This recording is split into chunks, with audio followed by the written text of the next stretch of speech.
Welcome back to the Crit Hit Wild podcast, where we talk about all things Marvel Crisis Protocol and review a different character every week. We're your host, Jared. I'm Fred. And I'm Brad. Oh, God. Yeah, and we're the Crit Hit Wild guys. Jeez. This week is our Nick Fury and the Howling Commandos episode, so stay tuned for that. But before we get into the character review, just a quick note. We are putting chapters in the YouTube. So if you're watching the podcast on YouTube, we now have chapters and stuff. So you can just click, the timestamp that you want and go straight to the character review if you don't want to hear our, mindless musings. Yeah. And if you don't watch on YouTube or you'd like to just listen to it in audio format, you can find us on Spotify, Google, wherever you listen to podcasts. But yeah, how are you guys doing? I'm doing fine. I'd also like to clarify that this voice is Fred's voice. We did a bit. We did a bit. Yeah, I guess if you're brand new, they got the names backwards. But yeah. Well, some news and announcements at the start of the episode. Second Wind is coming up. I believe that is October 15th and 16th. I am currently on the wait list, but Brad and one of our locals, Mike, is already signed up, right? Yep. Yeah. I need to book the hotel room. Do you know what you're playing? Like, have you locked it in? In a meta where Malekith exists, I think I'm out of the choices I want to play. I need to play X-Men. X-Men. Probably X-Men. I'm not 100% yet. There's like 0% chance that Vince ever listens to our podcast, but hey, man, if you listen, put me in, coach. Get me in there. Hopefully, I got what, like over a month, like a month and a couple weeks to Yeah. try to get through. So, for all you other players out there, one of you should drop, and then I can go. So, um, we have we just wrapped up one tournament, but we have another one in the Charleston area, and that will be on September 17th. We had a pretty good showing on this last one, which we'll touch on a little bit here later on the episode. But yeah, we just are coming out of one, and it was a pretty good showing. So I'd like to give a shout out to Rob and Steve, who drove in from Ohio. They play out of, I believe it's called Recess. Is that correct? Yes, I believe so. Yeah. Thanks, guys, for coming down. It was a blast to meet you. We also had a few folks drive in from Parkersburg. Ryan, Carrie Carrie, and Brady. There it is. I didn't actually get to talk to Carrie and Brady very much, so their names kind of slipped me. So I Yeah. apologize for that. But I got to talk to Ryan. I'll talk a little bit more about that too, because me and him played. But yeah, good turnout. Thank you everybody for coming down. And You just gonna leave Dave off the list? oh, People who Dave! traveled. Shit, no, Dave. Dave drove in from Morgantown. I'm sorry, Dave, if you Yeah. listen. I apologize. Long day at work. Yeah. So all those people drove in.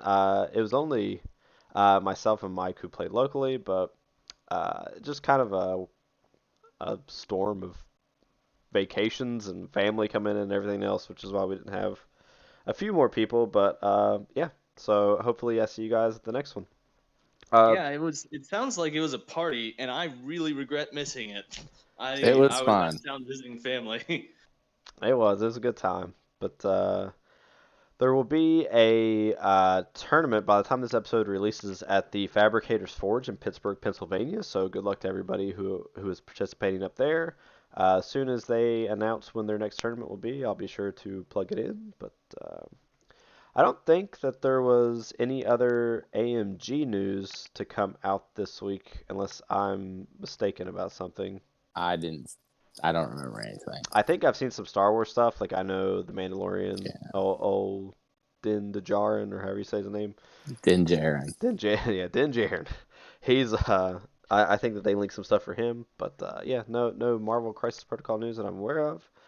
So let's move on to Cerebro now. So what do you have for us this week, Brad? Anything? Well, with school starting up and other stuff going on, I have not got to work on it. I do have some cool stuff planned that's coming as soon as I find time to work on it. So You want to give us a little teaser? Just a little teaser. Yeah, Yeah, I go, could give you a teaser. yeah, go ahead. Let's see, something cool on my to-do list. One of the things I'm going to try to do is when stuff gets added for like a month, it'll have a little new icon, so that you can find the stuff that just got added easier. Nice. Okay. Also, I'm going to try to, and this I should be able to do. I'm not too worried about it. When you go to add tactics cards, you can have it just show ones that are legal for your list. Okay. Nice. Hey, that's real handy. That's a really good quality of life improvement. So I plan on adding that eventually too. Okay. Nice. So there's two little ones. All right. I feel like I had like a really baller suggestion for you for Cerebro, and now I'm so like brain dead from work that I can't remember what it was going to be. So. Oh, you'll remember eventually and tell me. You won't wait till the next podcast and ambush me like Brandon. No, I won't. I will text you at some point or post it in the Discord. So let's move on to our Longshanks statistics for this week. I believe that we're going to talk a little bit about what came out of Nashcon, and I think Brad kind of has it pulled up. We're going to specifically look at what made the top 8 at Nashcon. So you want to give us a breakdown of that? All right, so the winner was Avengers, and there was one more Avengers that got 7th. We had 2 Cabal take 2nd and 4th.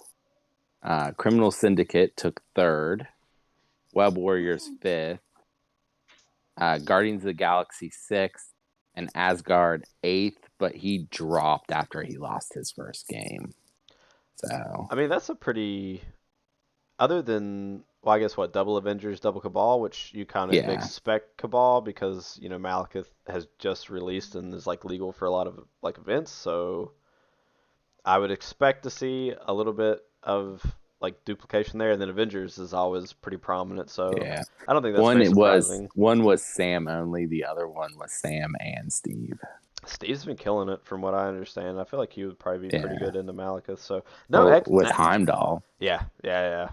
No X-Men. Do you say no X-Men in the top 8? No X-Men in the top 8. That's surprising to me. Yeah, because X-Men have been killing it. They've been doing very well. No, I mean like in other people's hands. But looking at the overall list, I'm looking to see if there's one X-Men player at 19th. There's another one at 38th. And one last. That was X-Men, X-Force, A-Force. So there are only 3 players in the tournament. Okay, so sample size and is pretty small. Not people I've heard of. So okay. Well, another thing I just want to kind of touch on is looking at the statistics of the win percentage of different affiliations. Like, I believe Cabal, and this is running from August 25th of 2021 to August 26th, so just a full year. Cabal, I believe, was sitting somewhere around 39%. Is that correct? Yeah, something like that, 38, 39. So we've seen an increase, and again, it's a little early to kind of stay. I know that maybe some TTS. I think Malekith has been in TTS for maybe, I think it's like 3 weeks or something like that. He's been in there. So I'm sure there have probably been some online events that have been recorded in Longshanks that have been legal since Malekith. And then he's been over this past week. We had an event with him, and then I'm sure there are several other events kind of going, Nashcon being one of them. I just want to point out that Cabal is now, and I'm not saying that this is a reflection of Malekith, but Cabal is now bumped up to a 42%. So it's a 3% increase roughly since the last time that we checked this, which wasn't that long ago. So I'm not sure if it is because of Malekith or if it is because just in general people are picking up more Cabal, but they're seeing a slight increase in their win rates, which, I mean, you want everything to be like as close as you can to 50%, right? Like that's the goal. Yeah. Of any game, really. So well, the way I always look at it is chess has a 55 to 45% win rate. Mm-hmm. White wins 55% of the time. Black wins 45% of the time. So if you have a game with multiple factions and they fall in that band of 45 to 55%, your game's pretty balanced. Okay, yeah. So we only have a Because few. chess is just about as balanced as you can get. Because chess is just about as balanced as you can get. we only have. I mean, we have what it looks like about four affiliations That aren't in that that aren't band. in the 45% band. Yeah, we have the Humans, Cabal, X-Force, Defenders. Defenders is now actually sitting on the lowest at 40%, but they're probably also not That getting played like doesn't nearly as surprise much. me. So unaffiliated, look at unaffiliated hitting at the straight 50%. That's crazy. That's only Mike. That's Mike right there. No, it's not. So it's over the year, it's only 148 games played, so the sample size is like Pretty small. it's really small. It's way out, like Winter Guard. How long have they been out? Like a week. A couple weeks, yeah. At most. They're already like half the games played of Yeah. unaffiliated, so I wouldn't go too much off that. But yeah. All right. Well, we can move on to this week's weekly topic. And a question that I wanted to pose to you guys this week, because last week we talked about like the health of the game and how well we thought the game was doing. So I thought I would kind of maybe play off that a little bit and maybe talk to people who are wanting to bring in more people into the game. Maybe they want to have a like a demo day, or maybe they want to just have like a free play day where people come in and check it out. And if you guys are setting up the board, my question to you is, what do you think are the pieces in the game that if everything was painted and let's say that they had nice table set up, what pieces do you think would probably draw in people the most? So if you had to put two teams against each other, like two affiliations on the table, and let's just say that we stick to strictly affiliated just to keep it thematic. If you wanted to pitch two affiliated teams on a table that would draw in new people as they were walking by a store checking it out, what two teams do you think that you would put down? And I know, and you can mention specific pieces if you think that some maybe stand out more than others. I know that when you have like a Malekith or a Dormammu or a Hulkbuster, like any of the large space tall pieces, those are clearly going to catch somebody's eye. So we'll just go ahead and give those a pass. So anything kind of like smaller than that, what do you think would really draw in newer players if they were walking into a shop? We'll start with you, Brad. Okay, because I have the correct answer. Okay. It's Avengers versus X-Men. Okay. Why is that? And even though he's not affiliated, you put Spider-Man in the Avengers list. Okay. X-Men has, since the late 70s, been Marvel's biggest property, like group property. Mm-hmm. And Avengers, since the movie started coming out, have grown to be just as popular. And the thing that beats both of those is Spider-Man. Okay. So if you drop like Steve Cap and Iron Man and Spider-Man and Storm and Cyclops and Wolverine, like people love those characters. So it will immediately draw people in. Okay, nice. What about you, Fred? What would you pick to put on the table to draw in newer players? Now, Brad basically took my thoughts, which is play the most iconic characters from the available properties. But I have a different thought now, and that is to play a super thematic list. Like Okay. play, you do Avengers versus Cabal with Red Skull, or you play the X-Men versus Brotherhood of Mutants. You put a bunch of characters that people will recognize, and then make them so that the theme fits really well. I Do gotcha. you know? Do you know what one of the biggest crossovers in Marvel's history is? What's that? Like just selling it, Avengers versus X-Men. Yeah. So I think if That book sold very well.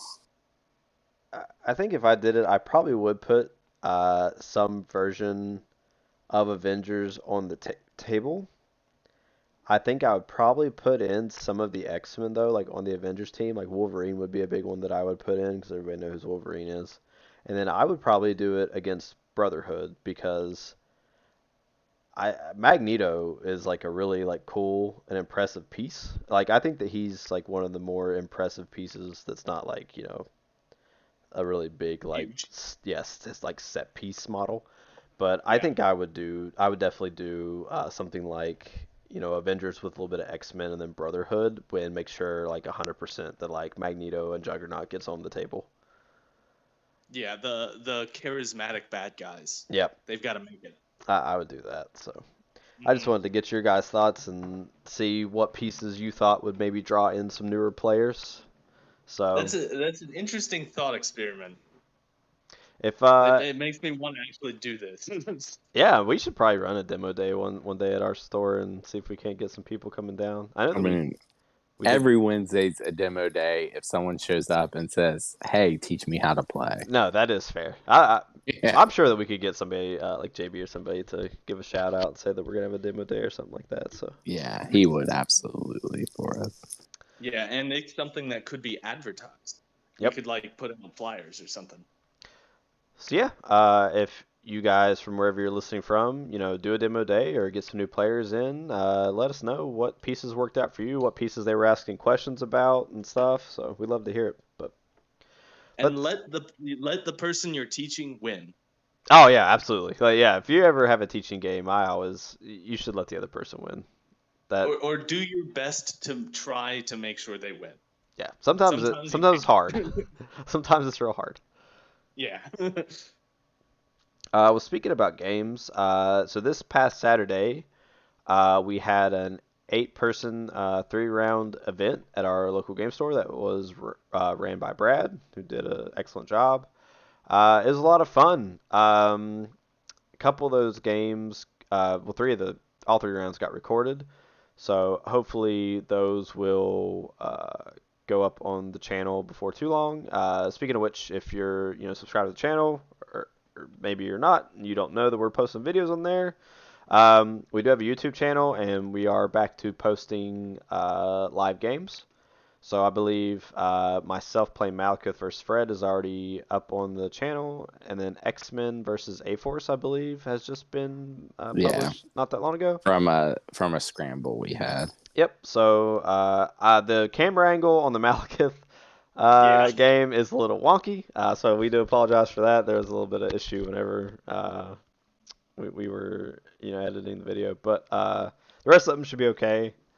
But we should have some more games coming out soon. So if you're not checking out the YouTube channel, make sure you do that if you like to enjoy watching some live gameplay. But yeah, so the tournament went well. I I guess I played in all three rounds and I ended up winning the event. So I'm just gonna kind of this week give a breakdown of the games that I played. I did bring Malekith. I got a couple practice games against Fred, so I thought, I'll take him out and play him. And he did pretty well. I played three rounds, and probably the hardest round for me was round one playing against Winter Guard because that was my first time playing against Winter Guard. And uh, Crimson Dynamo, he's just a fucking house. So shout out to Robbie. I played him round one. He was my opponent. He came down from Ohio. He's a really fun guy to play. I had a blast playing him, but it was a really tough game. I think he got shock off on my Malekith as well as like my Killmonger, which that's terrible for me.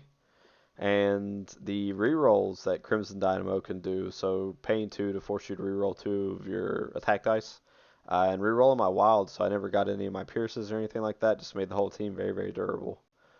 Uh, yeah, it was a tough one, but it was a fun one. I ended up taking that one. I don't remember what the final score was, but I ended up being cheeky and being able to get away from Malekith, being able to get away with Malekith with the Senator and just kind of running away until I was able to score enough points to close it out.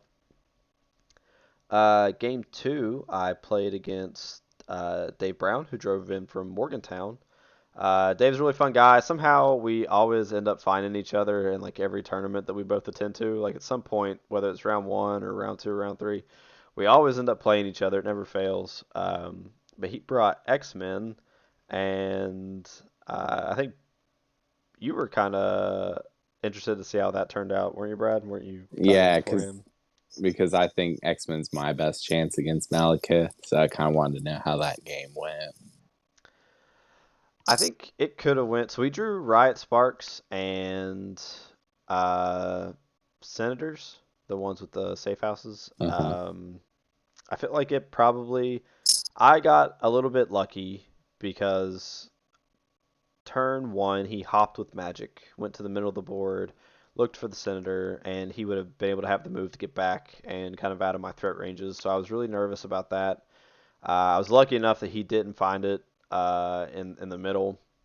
And then on a later activation, I think he just made a slight misplay where he, instead of moving up with Honey Badger first and getting on the point and the my left side Senator, and then moving Laura up to interact with it, he moved Laura up, interacted with it, and found the Senator. And with that, I was able to pull off a Mystique Deception where she didn't have any allies nearby and get a charge off of Malekith and put some damage in. I think at some point he did move Honey Badger up, and I got a daze on her, so that allowed me to put an extra power on Killmonger and give him a short advance.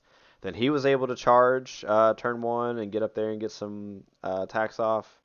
He was able to pull the Senator off of Laura. He had it pretty much the rest of the game, and second round, because I had Prio, Mystique was able to take out Laura and prevent any of the exceptional healing because it's Mystique. So I just feel like that game could have went real bad for me, but I got lucky in the fact that he had a slight misplay and he also didn't find the Senator with magic. I think if either of those things don't happen, I think that could have been a very different game. So, but it was good. It was a really fun game to play.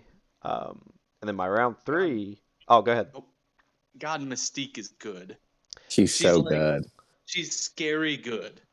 She's She so good. she's probably been the MVP for me in like several of my games. Like she's just been a house and put in a ton of work for me, whether it's getting away with stealth and then like martial artists and living longer than she should have, or I think that she survived like a Malekith charge, and then I think she might have survived a second attack from him.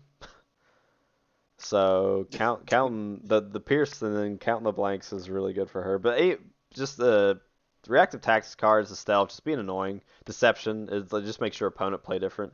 She's just been a real house for me. She's been very very good. hmm Um, in my third round, I played against um, Ryan. He is a wonderful guy, very fun opponent. He was also playing Malekith, so this game was not recorded, so I can go into full detail about it. It was Malekith versus Malekith, so Malekith won the day, I guess, at our local tournament. And he was playing a slightly different roster for me. We had some pretty decent variances both in crisis selection and characters taken, but I think we rolled up uh, Merfist Vows to Find Missing Witnesses and Hammers. I think those were the two.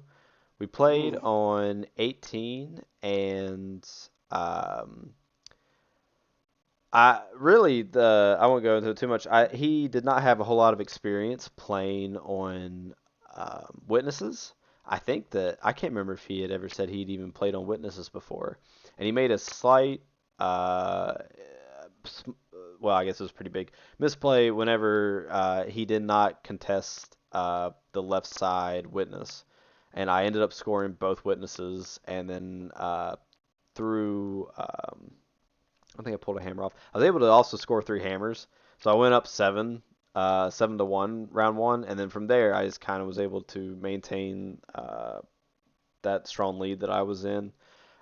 He played well. He did a lot of pretty interesting plays, but I just that point deficit early on where he made that slight hiccup was able to let me get the win. So was able to go 3-0. I was pretty happy about it. Taking Malekith out. Apparently on the internet, Malekith's broken, but you know, there you go. I'd like to get I don't think that Malekith is broken. I I don't think he think is that either. he is someone who requires a different play style to deal with. You've got to bully him. Everyone, kill Malekith. Well, That's what you got to do. I think Just that get him off the table. I think some of the stuff from like the people, like I think you actually hear like a lot of people say that, you know, he's fine. Like I don't think that he's broken at all. I think that he's just a strong piece, but he's 7th threat, like he should be a strong piece.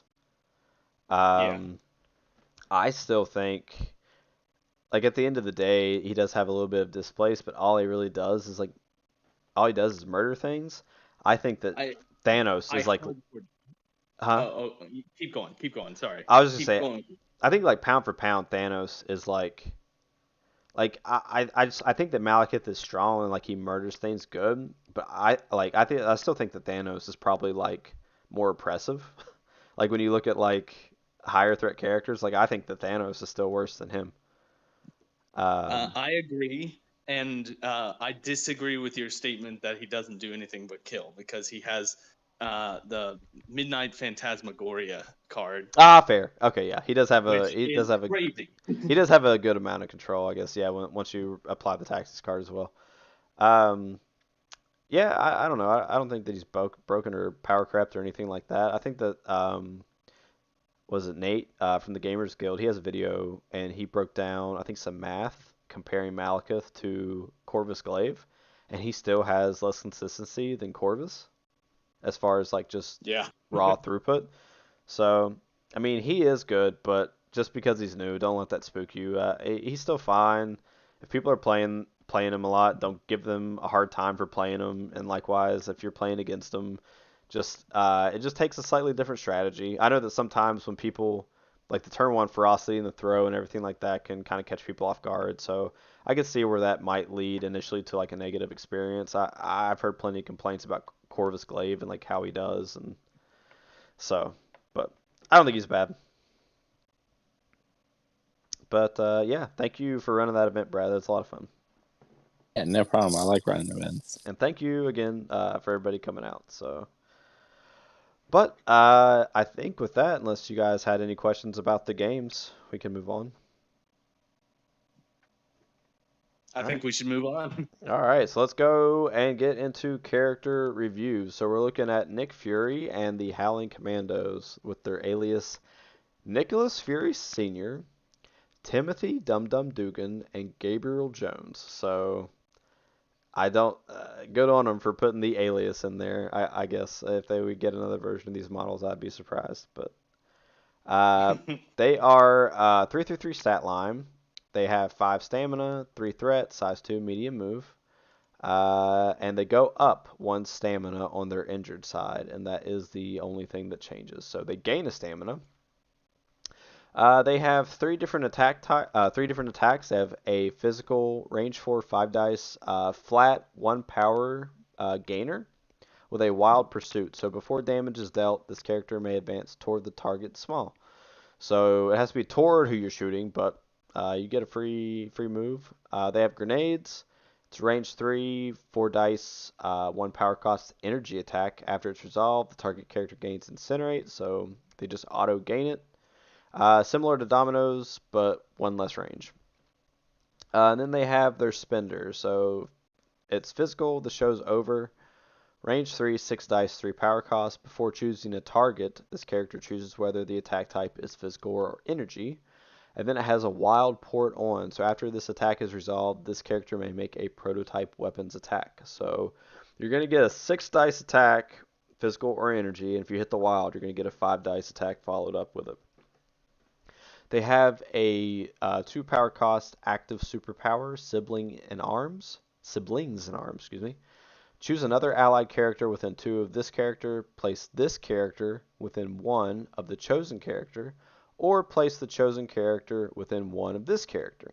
A character can only be placed by the superpower once per turn. So, a couple things on that. It acts similarly to Medusa's, so you can either place these guys or place somebody else nearby. So if you played Medusa, you're familiar with this. And a character can only be placed by the superpower only once per turn. So you could place an allied character that's maybe back forward of Nick Fury, and then pay 2 and place Nick Fury in front of them. So you can only place 1 character, but you can use the superpower more than once a turn. So You can get some jank going. They have their reactive superpower, Got Your Back. It costs 2. When an allied character is dazed or KO'd by an enemy effect, after it's resolved, this character may use its superpower. They make a prototype weapons attack against the enemy character that caused the effect. So it's exactly the same as Bucky's reactive ability. Finally, they have stealth. So they must be within 3 to target him with attacks. So, yeah. Again, no changes on the injured side other than they go up on stamina. So, Nick Fury and the Howling Commandos. What do you guys think? Let's start with you, Fred. I'm not blown away by much that's on here on this card. He's got a lot of cool little janky stuff. There's some stuff on here that reminds me of the Winter Soldier, and I like that the grenades just auto cause incinerate. I always like having a consistent effect output, but I'm not blown away by this. Okay. I'm not blown away. I want to see.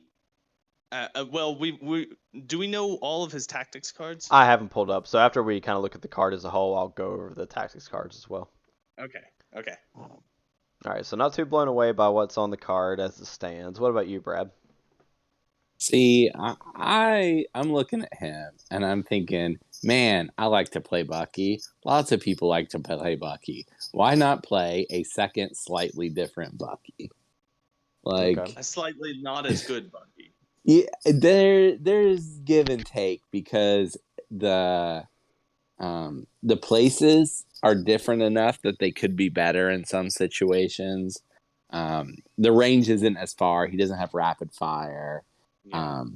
But he gets to shoot often with the Got Your Back. And if you think shooting twice with Bucky is good when you get a character dazed, how about 3 shots? And one of those shots could put your Nick Fury on an objective. I agree a lot with what you're saying. Like, I think that their attack suite is pretty good. The fact that they have stealth, I mean, that's just a good Yeah. superpower to have. The fact that they have a range 4 attack and also have stealth, like anytime that you have that, it's like really premium. Yeah. And it can be really frustrating for your opponent.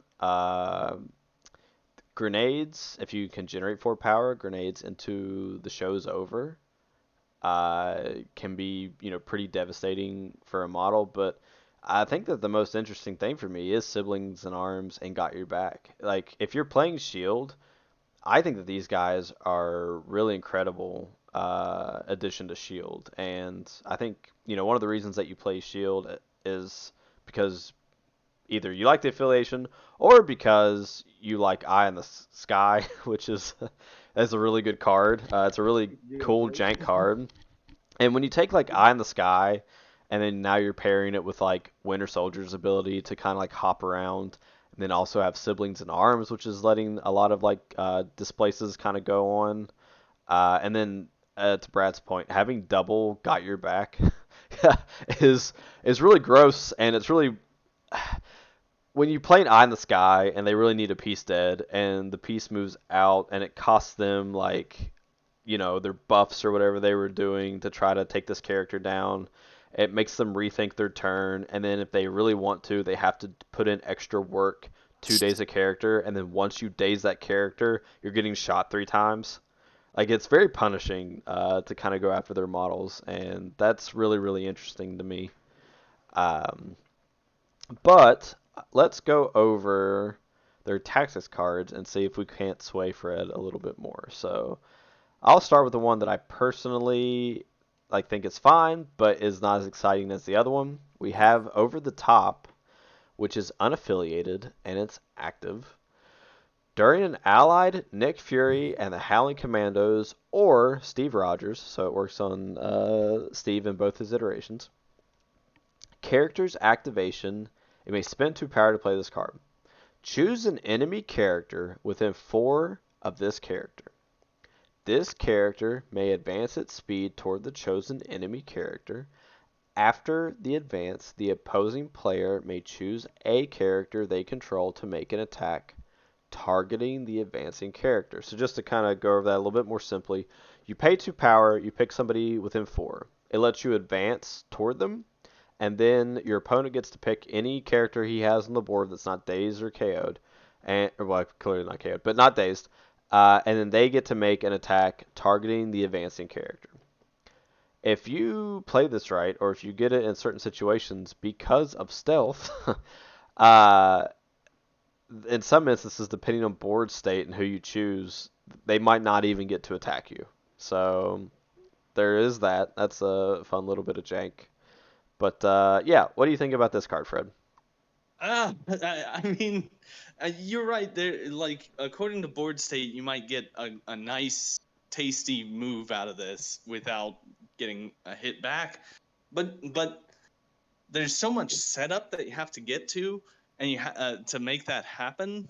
And I guess not setup, but it's very circumstantial. And you're letting your opponent pick a model that gets to shoot back at you. Mm-hmm.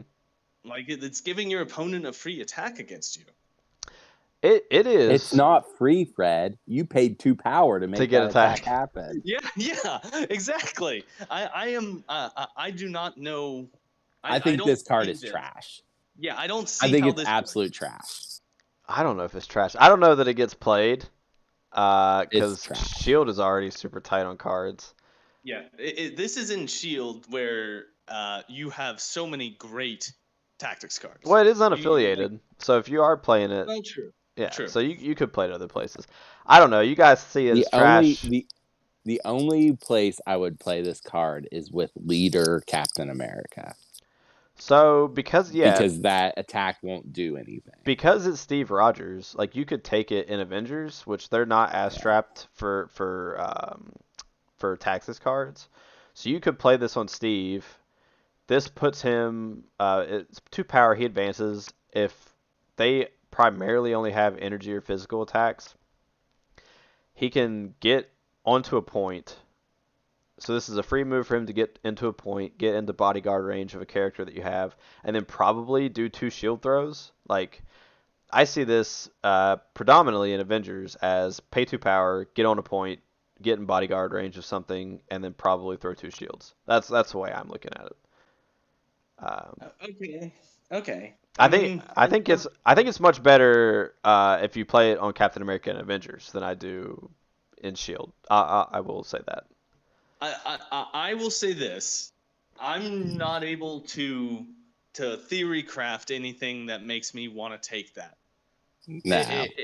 That doesn't mean that it doesn't exist. Maybe you can show me something on the table where you kick my ass using this card. But it's a date. I don't want to play this. Okay, fair enough. Let's move on to the other one, which is Infiltration. So I do apologize. We do read the cards on this podcast. So follow along. You know, if you're on Cerebro and stuff, this is going to be a little bit exhausting. But yeah, this card you kind of got to read all of it to really get it. So this one's called Infiltration. It's an unaffiliated reactive card. If Nick Fury and Howling Commandos and this card are part of your squad, you do not deploy Nick Fury and Howling Commandos. It is still part of your squad and gains power during the power phase as normal. So I'm going to stop right there and say that, like, if you have Nick Fury and the Howling Commandos, and you take this card as one of your tactics cards, it is played at the start of the round, pretty much. And what that lets you do is you keep them off the board and you do not deploy them. You power up as normal. Alright. During an allied character's activation, if Nick Fury and Howling Commandos are part of your squad and are not on the battlefield, excuse me, you don't actually play the card at the beginning of the game, but what this does let you do is enable them to be put off the board. The allied character may play this card. So place a flare token within 3 of this character. During the next cleanup phase, place Nick Fury and Howling Commandos within 1 of the flare token. So you take this card, it's in your 5. You do not deploy Nick Fury. You keep him off the board. They power up. They keep powering up until you decide to bring them in, Any character can play it. It's free, and then during cleanup, they come within 1 of the flare. So you can put them pretty much at your leisure wherever you want on the board, permitting. It's important to note that they come in after VPs are scored. Correct. Yep. Yes. Yep. Because that happens. All character and player effects happen after Crisis is resolved. Yeah. But still, it brings them in whenever you want, wherever. I mean, pretty much wherever you want. It's not quite wherever, but you have a lot of agency over where you want them to be. And you can go like super wide, like 5 or 6 wide, but probably gain prio because they're not on the board. They're not an activation that's being taken up. So I don't know. I think it's good. I think that this is a very exciting card. What do you think about this one, Fred? Yeah, this is what I'm into. Okay. This is why you bring Nick Fury and the Howling Commandos. I think, I think that they on the surface they seem a little bit lackluster because this card exists. Okay. And I think this is great. I love the idea of being able to control where and when they come into the battlefield and put it right in the place where your opponent wants them the least. It's just such a nice little, and you can really put them far. Mm-hmm. Like if you deploy them round 2, if you wait till round 2 to get them out, you probably want to get them out by round 2, because if you wait any longer than that, you're gonna feel like you didn't get 3 points worth of dude out of them. But if you wait till round 2, you could have them really behind where your enemy is entirely, and make them have to play against someone in their backfield with a bunch of power, unharmed. You could easily put them on your opponent's D. Yeah. Yeah. Yeah. Yeah. Their home D. Yeah. So are you It's such a saying good play the card in round 2? Yes. That's So what I then would that say. they would come in top of They would come 3? in round 2. Yeah. So Well, when they come in top of 3, they can immediately, the show's over. yeah. So And putting them on a back be point and then immediately having a 6 dice physical or energy attack that has the chance to generate an additional attack. So I think that's real neat. I think that's a nice little. This is one of the things that really excited me about this character. okay, what do you think, Now, Brad? Oh, oh, sorry, sorry. Fred. No, you go ahead. I was not bringing up anything relevant. What do you Go think, ahead, Brad? I like the card. I think you'll see people play it with Nick Fury. I think you'll also see people not play it, but I think more people will than won't. If nothing else, it lets you hold off and adjust the game plan a little bit down the road. Okay. You don't have to make decisions about where they need to be right away. And I like having a flexible game plan, so It does give you a lot of options to kind of adapt to the way that the rounds are setting up. So, all right, well, yeah, that's Nick Fury and Howling Commandos with their Tactics cards as well. So I think that we can kind of get into rating them. I like what they bring to Shield. I think I probably also like them in Avengers, both under Sam or Steve. Like 1 power got your back and 1 power sibling in arms. Like doing that on Hulk.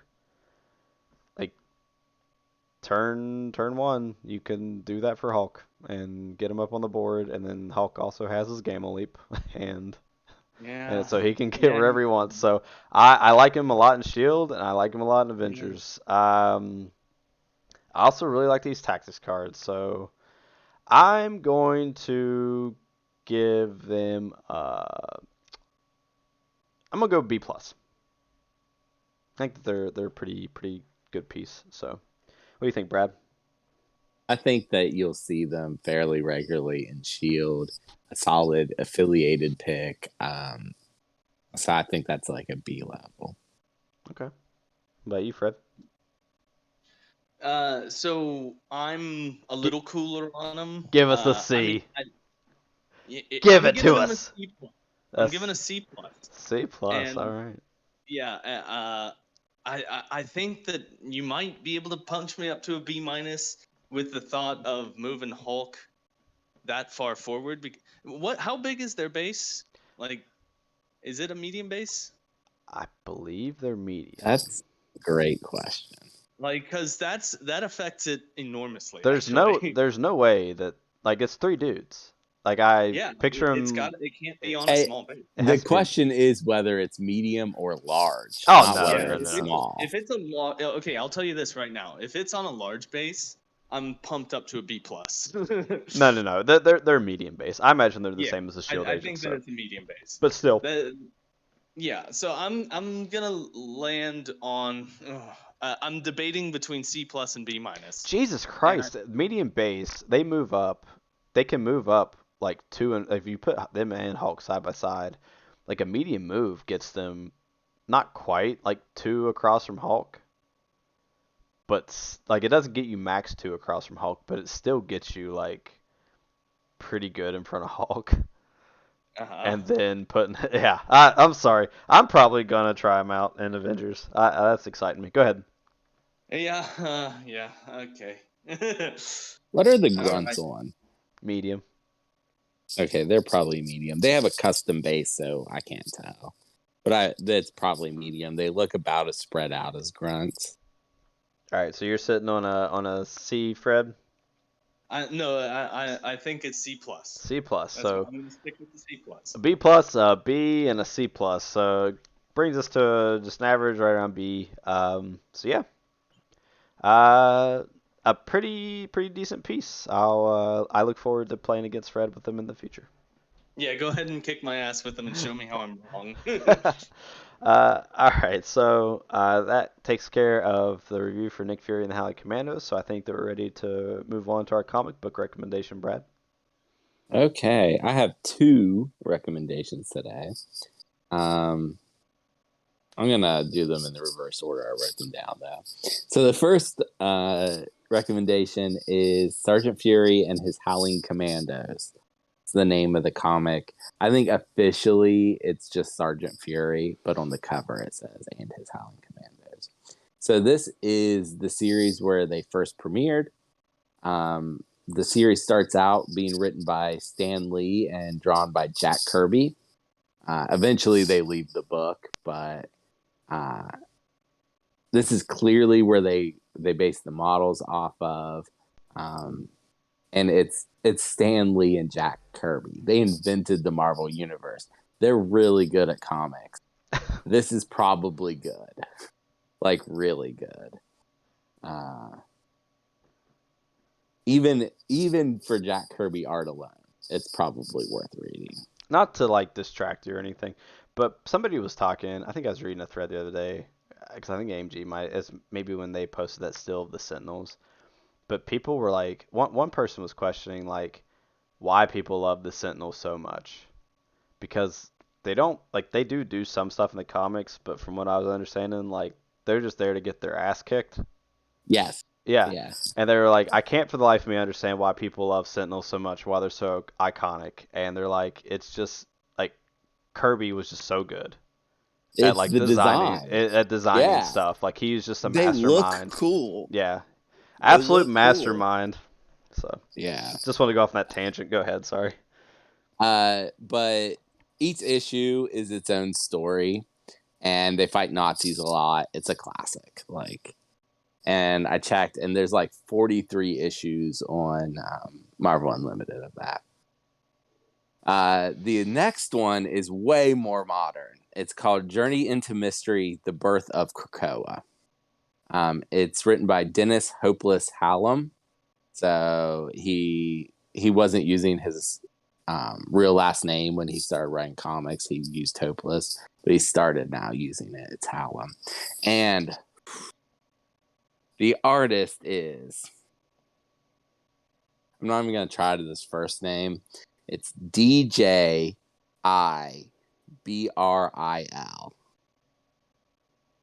Yep. Morissette fan. I can't help you. Yeah, there's no way. But the last name, Morissette fan. So it's Sergeant Fury and the Howling Commandos go to an island. A bomb explodes and the island comes to life. And they barely make it off the island alive. Okay. So this was written in the 70s. There's an issue of X-Men called Giant Size X-Men, where they bring in a new team, including Wolverine and Storm, Nightcrawler, Colossus, like a bunch of famous X-Men, to rescue the old team from Krakoa, the living island. And this was written as kind of an origin of that island. It has a new origin now, so this is more like that bomb woke it up, not brought it to life. It was already alive, but it still kind of works. Okay. But it was a good story. It was a good story. I've read this one. It is on Marvel Unlimited as well. I double checked. That's good. Yeah, checking your work. It always surprises me just how many comics there are. There are like thousands and thousands. There were just on Marvel Unlimited. 43 issues of Nick Fury and the Howling Commandos. Yeah. That may not even be all of them, but that's what was on Marvel Unlimited. I've never even heard of these characters before. Well, before the MCU. So, yeah. Well, I had. I'm not the most with it. Well, I read comics. You didn't. I'll tell you what you are with, Fred, is your non-sequitur recommendations. Indeed, that is true. So go ahead. So today I'm bringing a classic film. I think that this film just defines the word classic, and it is the film Casablanca. Oh, there we go. And yeah, there aren't very many cities in the world where if you Google them, a movie comes up first, and not just first, but like it's the top 10 results. This movie, and the most incredible thing about this movie is that it was made in 1942, in the middle of World War II, and before things were looking up. Things were not looking up for the Allies when this movie was made. Mm-hmm. It is astonishingly good. It stars oh God, my brain Bogey. Humphrey Bogart. Oh my God. Bogey. Yeah, Bogey. That's what everyone calls him. Humphrey Bogart and Ingrid Bergman. And it is a love story set in Casablanca during the rise of Nazism in Europe. And it is just the best love story that you've ever watched. And everyone should go out and watch it. And it's great. I'm imagining like a cousin to like Yogi.